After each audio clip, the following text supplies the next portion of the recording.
ini adalah menjaga hati bagian yang pertama. Terambil di dalam Amsal 27 ayat 19, demikianlah firman Tuhan. Seperti air mencerminkan wajah, demikianlah hati manusia mencerminkan manusia itu. Amin. Ayat Nas menyatakan bahwa hati manusia mencerminkan manusia.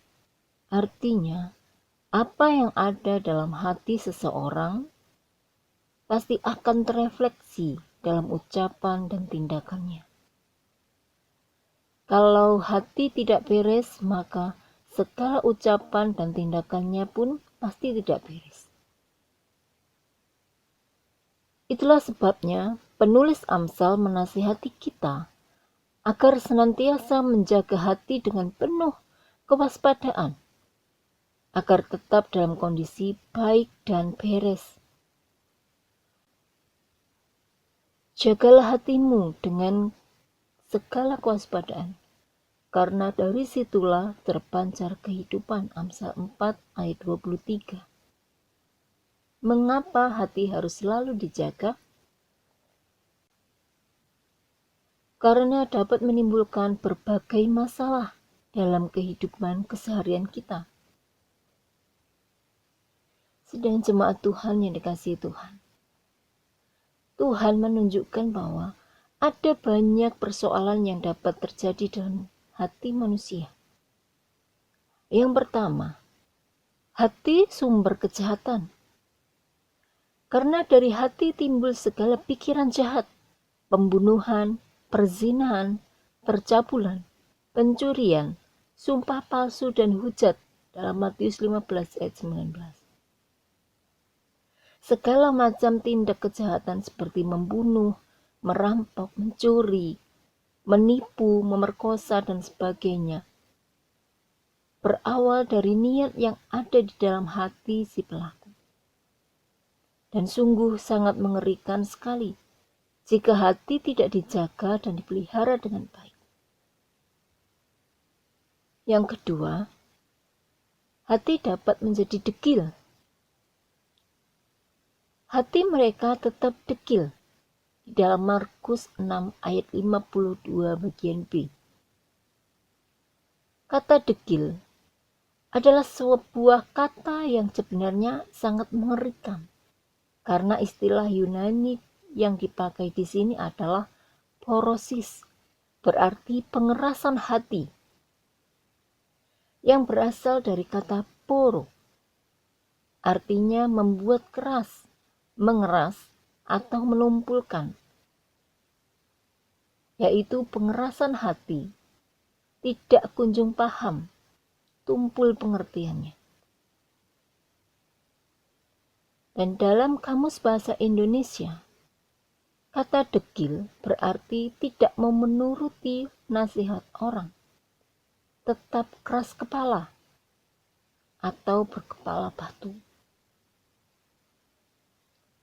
Poin yang ketiga, semua ucapan mulut. Apapun yang terucap di mulut orang semua berasal dari hati. Karena hati benar. Yang keluar dari mulut pasti benar. Dan sebaliknya, apabila hati dalam keadaan keruh, pasti yang keluar dari mulut adalah hal-hal yang negatif. Matius 12 ayat 34b sampai 35, demikian firman Tuhan. Karena yang diucapkan mulut meluap dari hati. Orang yang baik mengeluarkan hal-hal yang baik dari perbendaharaannya yang baik. Dan orang yang jahat mengeluarkan hal-hal yang jahat dari perbendaharaannya yang jahat. Amin. Sidang jemaat Tuhan yang dikasihi Tuhan.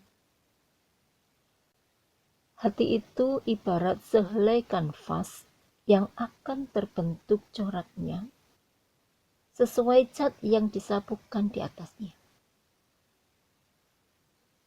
Amsal 20 ayat 9, siapakah dapat berkata, aku telah membersihkan hatiku, aku tahir daripada dosaku?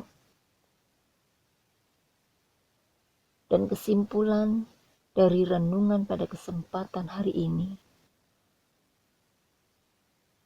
mari kita bersyukur kepada Tuhan. Karena penebusan Kristus di kayu salib, hati kita telah dibersihkan dari segala kotoran, sehingga kita dilayakkan untuk menghadap Tuhan.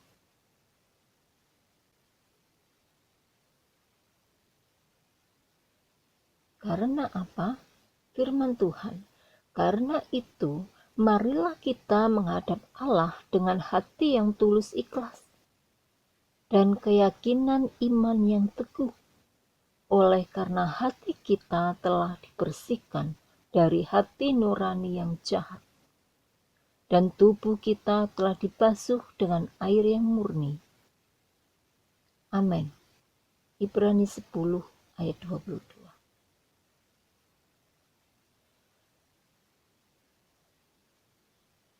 Maka dari itu, hati yang bersih adalah hati yang terbebas dari segala jenis kejahatan. Haleluya. Mari kita sepakat di dalam doa. Terima kasih Bapa, kami bersyukur untuk firman-Mu. Ajar kami terus untuk menjaga hati kami, supaya yang timbul, yang kami ucapkan adalah hal-hal yang baik, terlebih hal-hal yang dari firman Tuhan saja, supaya kami boleh menjadi berkat dimanapun kami berada. Ajar kami terus Tuhan, untuk mengenal Engkau lebih dalam lagi melalui firman-Mu. Berkati kami, kuasa Roh Kudus memimpin kami semua. Berkati sidang jemaat-Mu dimanapun mereka berada.